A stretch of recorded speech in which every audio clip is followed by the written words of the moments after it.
Vamos lá, Mateus 5, de 9 a 13. Portanto, orem da seguinte forma: Pai nosso que estás no céu, santificado seja o teu nome. Venha o teu reino, seja feita a tua vontade, assim na terra como no céu. Dá-nos hoje o pão para esse dia e perdoa as nossas dívidas, assim como perdoamos os nossos devedores. E não nos deixes cair em tentação, mas livrai-nos do mal. Pois teu é o reino, o poder e a glória para sempre. Amém. Semana retrasada, a gente estudou aqui o primeiro verso, dessa oração. Pai nosso que estás no céu, santificado seja o teu nome. Então, Pai é nosso e o nome é dele. Então, nós falamos sobre esses dois aspectos, O Pai nosso e o nome dele santificado. Daí, na semana passada, nós estudamos o segundo verso, certo? Venha o teu reino, seja feita a tua vontade, assim na terra como no céu. Aqui é tudo dele, Se no primeiro o Pai é nosso, o nome é dele, aqui o reino é dele e a vontade é dele também, E hoje a gente está indo para o terceiro verso dessa oração, e nesse verso tudo é nosso, Dá-nos hoje o pão para esse dia, ou o pão nosso de cada dia nos dá hoje, e perdoa as nossas dívidas, assim como perdoamos nossos devedores. Então, o pão é nosso, a dívida é nossa e os devedores são nossos também, Mas não é só por isso que esse verso destoa, do resto da oração. Essa é a única parte da oração em que Jesus ensina a fazer uma petição. E ele separa essa petição em duas partes: sustento e perdão, certo? Então é o pão nosso de cada dia nos dá hoje e perdoa as nossas ofensas, assim como perdoamos os nossos devedores. Interessante que no preâmbulo dessa oração, que nós estudamos antes de estudar o primeiro verso, foi 3 semanas atrás, Jesus afirma que os gentios erram quando acreditam que, se eles repetirem muito, Deus vai responder positivamente às suas petições, às suas demandas. E em seguida, Jesus ensina que o Pai já sabe daquilo que precisamos antes mesmo de pedirmos, está lá no verso 8, Então a gente conclui que a nossa teimosia não tem efeito nenhum sobre a ação de Deus em resposta à nossa oração. Na melhor das hipóteses, a gente vai parecer uma criança mimada, dando chilique no meio do supermercado, porque não vai ganhar um chocolate, uma bala, um biscoito que está pedindo para os seus pais, porque o pai sabe que aquilo não vai fazer bem para aquela criança naquele momento. Quando nós pedimos e insistimos, nós estamos agindo dessa forma, Mas então, por que é que Jesus ensina a gente a pedir pelo alimento? Já que Deus já sabe que nós precisamos antes mesmo de nós falarmos. Eu diria que antes mesmo da gente saber que precisa, ele já sabe que a gente precisa. Como nós falamos na primeira parte desse estudo, o objetivo da oração de um filho de Deus não é cumprir um ritual, nem exibir uma espiritualidade, que eram os dois modelos que Jesus apresentou, certo? Cumprir um ritual era o modelo que Jesus apresenta como o dos gentios, que a gente chamou aqui de modelo idólatra, e exibir uma espiritualidade era o modelo dos fariseus, que Jesus chama de hipócritas, Então não é nenhum desses dois objetivos, nem seguir um ritual, nem exibir uma espiritualidade, mas sim criar e desenvolver uma relação, um relacionamento de intimidade com Deus. E a mesa é o lugar da construção do relacionamento. Comer junto, servir alguém, dividir o alimento, tudo isso faz parte de um ambiente familiar da casa. É o ambiente onde se constroem as relações, na mesa da refeição. Não é à toa que Jesus incentiva os seus discípulos a comerem e beberem em memória dele. Então, mais do que pedir ao Pai, quando a gente declara esse verso, a gente está reconhecendo que o alimento vem dele todos os dias. Afinal, é ele quem nos alimenta, quem nos provê o pão todos os dias. Ele nos ama e ele cuida de nós. Então nós não precisamos dessa oração, o pão nosso de cada dia nos dá hoje, nós não precisamos dizer isso para lembrar Deus de nos presentear com o pão daquele dia. Na verdade, nós fazemos isso para nós mesmos recordarmos quem é que coloca o pão na nossa mesa. Ao contrário dele, a gente frequentemente esquece de onde vem. A gente acredita que o nosso sustento vem do nosso esforço, ou da empresa que a gente trabalha, ou do patrão, ou da formação que a gente teve, ou dos clientes que a gente atende, ou do governo que provê uma bolsa, ou de alguém que envia donativos. Todas essas são formas que Deus utiliza para nos sustentar, mas não são elas quem nos sustentam. Quem está por trás de tudo isso, nos dando o alimento, nos dando o pão de todos os dias, é o nosso Pai. E quando a gente reconhece isso, a gente pode descansar nele ao invés de ficar ansioso por causa do emprego, por causa da economia, por causa do preço, por causa da política, por causa da arrecadação e essas coisas todas que nos assombram, né? Jesus vai falar disso nesse mesmo contexto aqui no Sermão da Montanha. Nós valemos mais do que passarinhos, né? Deus veste a erva do campo, alimenta os pardais. Quanto mais ele vai cuidar de nós, seus filhos. Nesse verso também existe uma bomba relógio, sabe? Uma armadilha pronta para detonar assim que a gente gastar um pouco mais de tempo relendo e observando com atenção essa frase. A bomba é: o pão não é meu, o pão é nosso. Ou seja, quando eu me atento que essa é uma realidade coletiva e não individual, eu me recordo de uma outra esfera do relacionamento na mesa, que é a esfera horizontal, né? A gente chama de relacionamento horizontal. Relacionamento vertical do homem com Deus, relacionamento horizontal do homem com o homem, né? Do ser humano com o ser humano. Uns aos outros, né? Essa é a expressão uns aos outros, a gente vai encontrá-la repetida.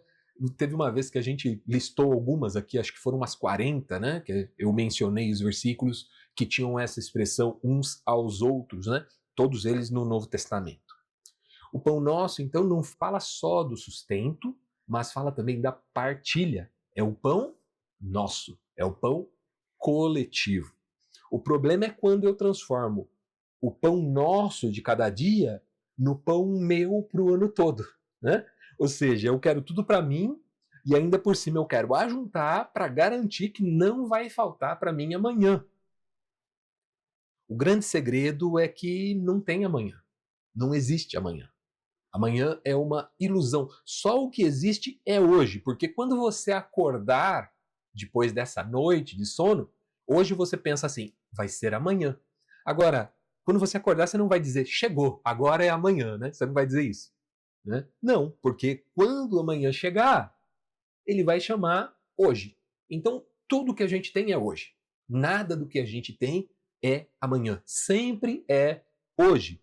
E se a gente desperdiçar o hoje preocupado com o amanhã, a gente vai gastar a vida inteira em uma realidade que nunca vai chegar.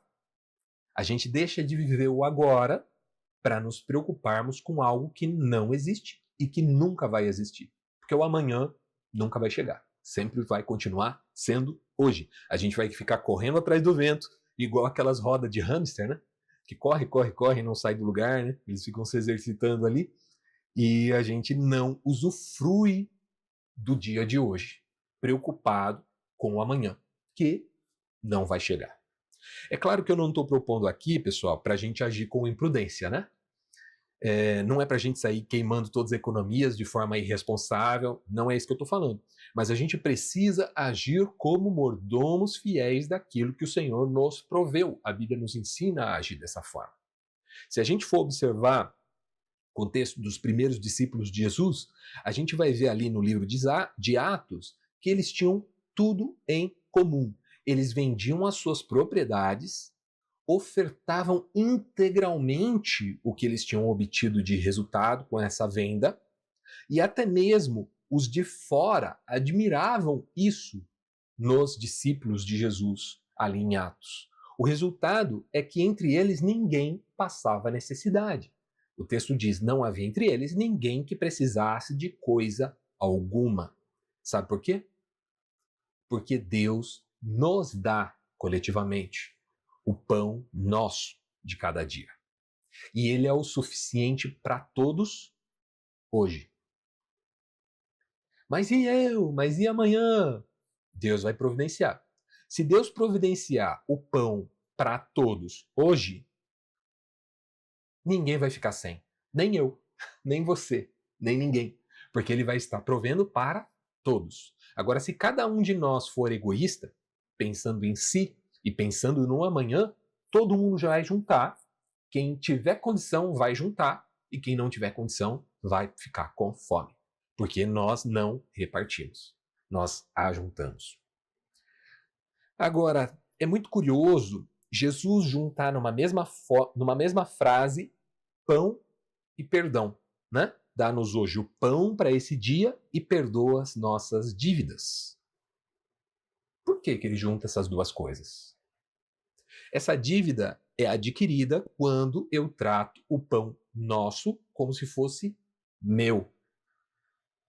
De modo que, no coração desse verso, Jesus está ensinando a gente a orar assim: Pai, nos dê hoje o alimento para que a gente possa compartilhar uns com os outros. E nos perdoe pelas vezes que a gente agiu de modo egoísta e não dividimos uns com os outros.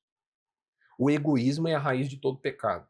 Não é à toa que os católicos consideram a soberba como o principal e a semente de todos os 7 pecados capitais. É aquele que produz todos os demais: a avareza, a inveja, a ira, a luxúria, a gula e a preguiça. Todos eles têm origem na soberba, ou seja, no egoísmo. Todo pecado contra Deus e contra o próximo tem origem na soberba, no egoísmo, no orgulho. Para que a gente possa orar, dá-nos hoje o pão para esse dia e perdoa as nossas dívidas, a gente precisa abrir mão de si próprio. Eu preciso abrir mão de mim. Eu preciso entender que não é sobre o meu sustento, mas sobre o nosso sustento. Porque o pão não é meu. O pão é nosso. Quando a minha mesa farta é produzida a partir da escassez da mesa do outro, não é Deus quem está providenciando esse pão, mas é sim a minha iniquidade, é o meu orgulho, é a minha avareza, é a minha soberba. É por isso que numa sociedade cristã não deveriam haver milionários. Eles são o absoluto oposto do evangelho, sem exceções. Como é difícil um rico entrar no reino de Deus. Jesus disse isso. É mais fácil passar um camelo pelo furo da agulha, né? E aí, quando em seguida um rico reparte da sua riqueza, o Zaqueu, Jesus diz: hoje chegou salvação nessa casa. Mas esse verso não termina assim, né? Esse verso da oração não termina dessa forma. Ele ainda conclui: perdoa as nossas dívidas, assim como perdoamos os nossos devedores. Assim como, na mesma medida. Como se não tivesse ficado claro o suficiente, Jesus ainda explica depois da oração, né? Mateus 5, 14 e 15. Ele diz: seu Pai Celestial os perdoará se perdoarem aqueles que pecarem contra vocês. Mas se vocês se recusarem a perdoar os outros, seu Pai não perdoará os seus pecados. Deus oferece perdão incondicional. Não existe um pecado que Deus não perdoe, exceto por um detalhe: ele não perdoa aqueles que não perdoam. Eu preferia que Jesus não tivesse dito isso, sinceramente. Mas ele disse, e aí eu preciso lidar com essa situação. O perdão que eu recebo de Deus por causa das vezes que eu fui egoísta, que eu pensei em mim e não coletivamente, vai vir na mesma medida em que eu perdoar aqueles que foram egoístas com relação a mim. E, sinceramente, é difícil. É difícil perdoar. Não é a minha oração, não é o meu jejum, não é a minha frequência nos cultos, não é o tanto que eu oro, não é o tanto que eu decorei da Bíblia, as porções que eu decorei, as porções que eu li, que vão garantir a minha inocência diante de Deus, mas sim o quanto eu perdoei as injustiças que foram cometidas contra mim. Ou pior, o quanto eu perdoei os responsáveis pelas injustiças que foram cometidas contra mim. Concluindo, dá-nos hoje o pão para esse dia e perdoa as nossas dívidas, assim como perdoamos os nossos devedores. Esse é um verso que destaca o caráter relacional de Deus com seus filhos e também entre nós, filhos de Deus, uns com os outros. A mesa é o lugar da comunhão, do compartilhamento, do compromisso, da vida comum, do serviço. Pedir ao Pai pelo pão, mais do que orar por sustento, é clamar por um pertencimento a uma família santa, a família de Deus. Tem um trecho, a gente estava antes da reunião mencionando Julinho Tchalica, tem um trecho de autoria dele, numa das minhas músicas favoritas do Coletivo Candeeiro, que é O Velório da Solidão. E ele faz uma rima, que eu vou ler aqui para vocês. Não com a mesma arte do Julinho, mas eu vou ler aqui. São 2 trechinhos. O primeiro trecho ele diz assim: na mesa tem tudo, tem branco e tem preto, tem homem e mulher e quem tem outro jeito. Quem fica no meio, esquerda e direita, quem reza, quem ora, quem cala e quem treta. A mesa foi feita para quem não é. Na mesa, quem puxa o coco é a fé. O coco é um estilo musical, tá, gente? Na mesa, quem puxa o coco é a fé. E quem manda é ele. A mesa é sem fome. E quem for achar ruim, que converse com o homem. Aí na segunda parte, que é o fim da música, ele diz: e continuando a prosa passada, eu estava pensando aqui numa parada. Se a mesa tá cheia de pão e de graça, por que não abrir para o povo da praça? Se a solidão já está enterrada, por que eles choram sozinhos na calçada? A mesa é para homem, menino e mulher, para aquele que ainda nem sabe o que é, para os irmãozinhos direito e canhoto, para aqueles que um dia verem o meu rosto. Se a mesa me cabe, então cabe você. E cabe aquele que ninguém quer ver. De braços abertos, vem cá receber quem o dono da festa acabou de trazer. É isso que eu queria compartilhar com vocês. E como de costume, eu vou trazer uma pergunta para a gente participar. E se alguém já estiver falando, já sabe, né? Aguarda, levanta a mão e tal. Se não ninguém estiver falando, pode abrir o microfone e compartilhar seu ponto de vista. A pergunta é a seguinte: na sua opinião, qual a importância da gente entender o que significa o verso que nós estudamos hoje? E que mudanças essa compreensão pode promover na igreja? Vou repetir. Na sua opinião, qual a importância da gente entender o que significa o verso que estudamos hoje? E que mudanças essa compreensão pode promover na igreja? Podemos participar. Que bom que você chegou até aqui.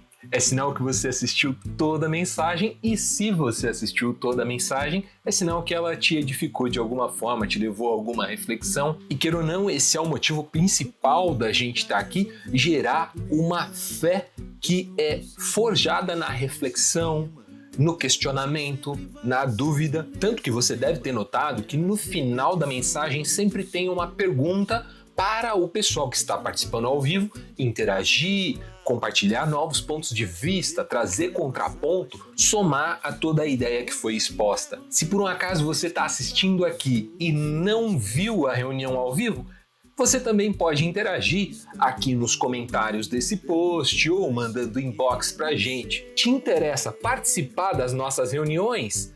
É muito fácil. Essas reuniões acontecem totalmente online, então você pode participar de qualquer lugar do Brasil pelo Google Meet.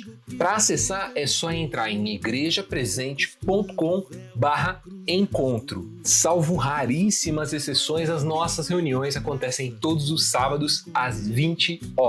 E aqui todo mundo é bem-vindo, principalmente se você não se sente bem-vindo e acolhido nas igrejas tradicionais. A gente só não é tão tolerante assim com pessoas intolerantes, e a gente só não recebe tão bem assim pessoas perfeitas, mas a gente também está aprendendo. Se você quer saber mais sobre a Igreja Presente, dá uma olhada no nosso manifesto, clicando aqui. E se você quer seguir o nosso canal e acompanhar todas as reuniões que são postadas, é só clicar aqui. No mais, seja muito bem-vindo, espero que você se sinta em casa. Um abraço, tchau, tchau!